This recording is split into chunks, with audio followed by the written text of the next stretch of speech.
Hey, welcome back to Entertain Me. I'm Heather Brooker. This is a show all about entertainment from SoCal to the silver screen. And this week, we're doing a little something different on our Gary and Shannon weekly entertainment report. We're going to be looking ahead at the fall movie season. There are so many incredible movies coming out this fall. You're going to want to start saving up now, because I think if you're a movie buff like I am, you're going to want to be at the box office. And we're going to dive into just a few of them because we don't have time to go through all of them. I wish we did. If it was up to me, we'd be talking about entertainment all the time. But we're going to hit a few of the highlights and things that I think will be worth your watch, be worth your bucks at the box office, and some things that maybe you can skip and just wait till they come out on streaming, because you know they will eventually. And so we're just going to dive in, give you guys a little look ahead at the fall movie preview. Heather Brooker has joined us, and we're talking about some of the stuff that's going on in the world of entertainment. We earlier last hour we talked about the swing and a miss this summer when it just comes to box office receipts in general. That they're down below what we've seen since before the pandemic, and probably maybe a third of what they were at its peak back in the early 2000s. Yeah, the last numbers I saw, when we talk about the box office numbers being down, we're talking about maybe 3.6 billion versus 3.7 billion. I mean, let's be realistic about how much money they're actually. It's still a lot. It's a lot of money, but it's not. I think the experts and the industry insiders were targeting 4 billion. They were hoping to make that. I don't know what benchmark that is. Like, if we get 4 billion, then we get another summer. Like, I don't understand who's coming up with this benchmark and what does it exactly mean. But I think it fell short. I think they were hoping some of the movies, like the Fantastic Four, would do better. I think they were hoping some like Jurassic World would have had more longevity, and they just didn't. And I don't know. Again, these are questions that a lot of studios are going to be asking themselves. Is it because we keep rehashing the same old IP? Is it because we're putting out superhero fatigue? Are we putting out movies people just aren't interested in? Or, a lot of people say, and I get a lot of response for this from our listeners when they call in or they reach out, they say, we don't want to pay $25. If you've got a family of 4, you're spending $100 just to get in and get a seat and then in the popcorn. Theater. And then your popcorn, your treats, you're looking at a couple $100. So if you're going to go out and watch a 2-hour movie for a few $100s, people want it to be worthwhile. They want to make it seem like their investment was worth something. Otherwise, you could spend $200 on Dodgers tickets, on, something else. So I don't know. There's a lot that's been plaguing the box office for a long time. And I think this summer was disappointing. But there are a ton of movies coming out this fall and over the holiday season that I think are going to make up for some of that slump. Good. The technology of movies also hasn't changed a lot. Yeah. Yes, the pictures are clear. The sound is great. There are times like when we talked earlier this week about Wizard of Oz, and you can do some gimmicky things like dropping apples or blowing wind. But the technology of it hasn't really changed. And not to say that they're missing an opportunity there, because there's not really much you can do. Yeah. But there is a comfort factor. You're going to want to watch a show in your own home. There are some big ones, Top Gun Maverick, F1 that came out earlier in the summer. Those are ones that you'd probably want to watch in a larger format. But your TV's pretty damn big to be, nowadays. And watching it at home is much closer to that theater experience than it has been in the past. I was listening earlier this week. I always listen. When you were talking about the Sphere and the Wizard of Oz and the changes that it's taking to get that up and running at the Sphere, I want to see that. You do? Yes. You would be all in on going to see sort of an interactive Wizard of Oz? Absolutely. The Sphere itself, I did go last summer, so I saw.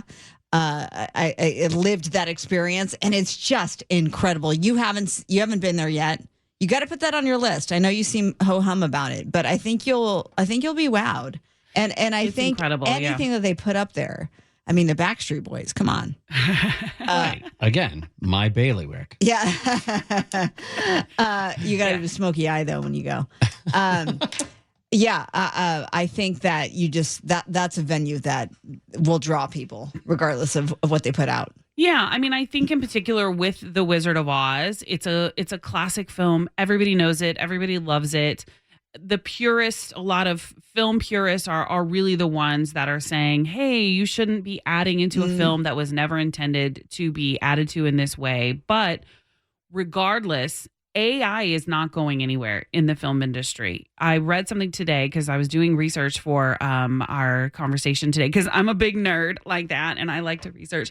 And I read that something like 70% of films that are being made right now are using some form of AI technology. Yeah. Now, whether that's from the script writing side of it, whether that's in front of the camera with makeup effects, with clothing, with CGI people in front of the camera, cats, dogs, animals, whatever. It is a tremendous amount of movies that are already using AI.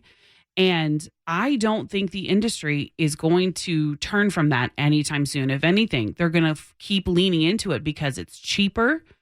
I mean, imagine it's cheaper, well, it's faster. Post-production stuff, audio editing, color correction, all stuff like that is stuff that probably are dying arts in terms of the people that do them, but that AI can do faster. And there was also the Orson Welles movie. Yeah, that they're coming. Not only we talked about Wizard of Oz, they're accentuating what exists.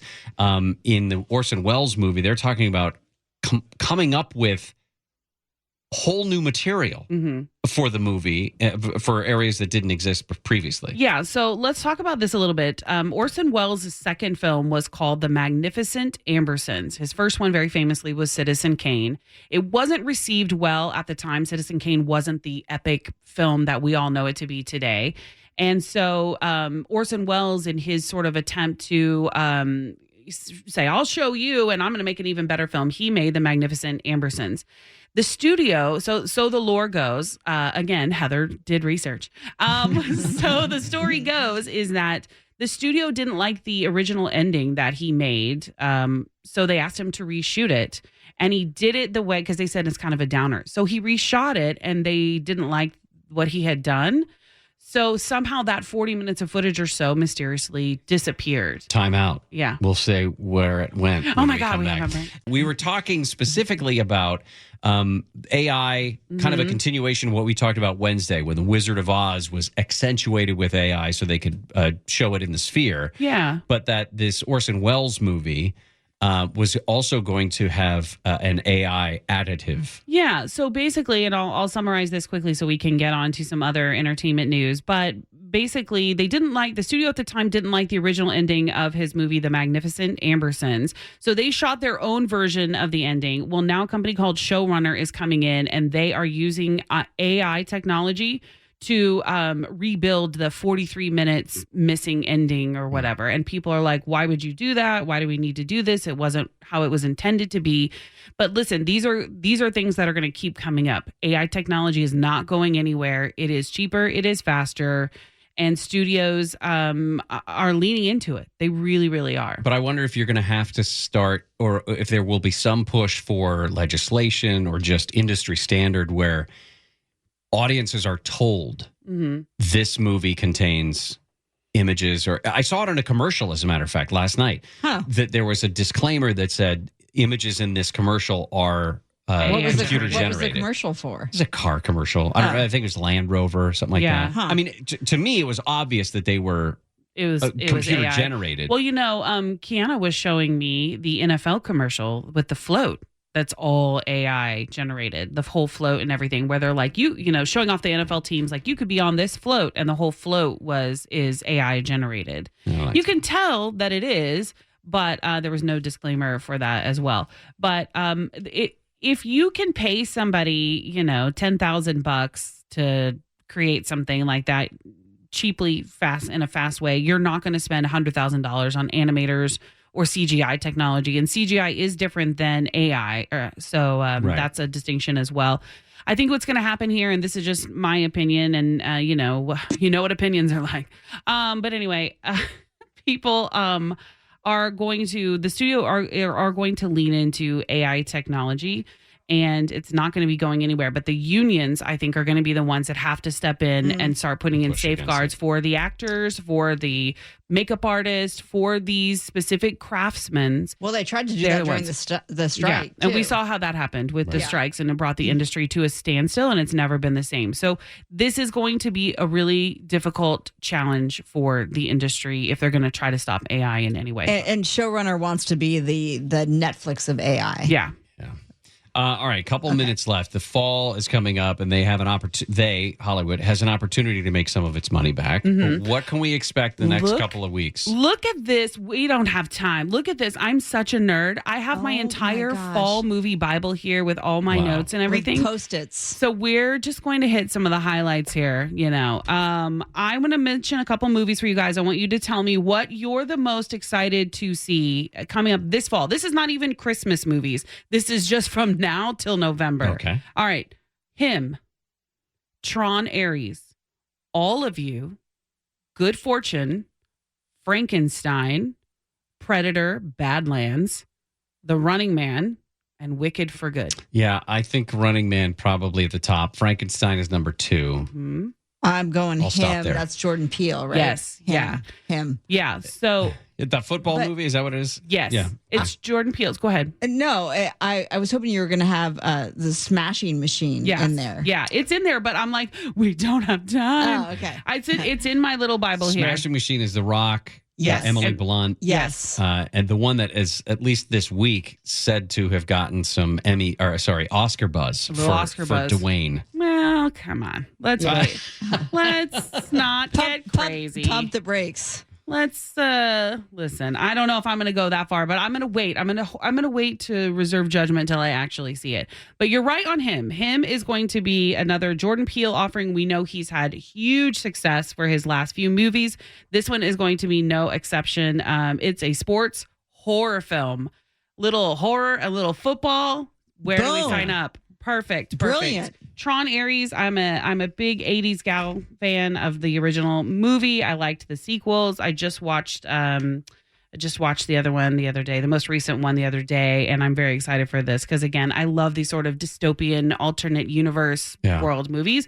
I think Tron, Ares is going to do really well.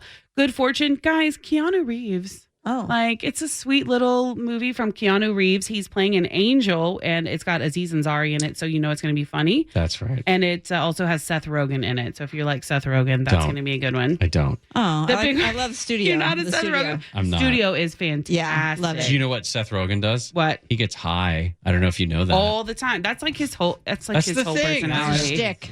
It's like Michael Monk's doing drugs. He makes it his whole personality.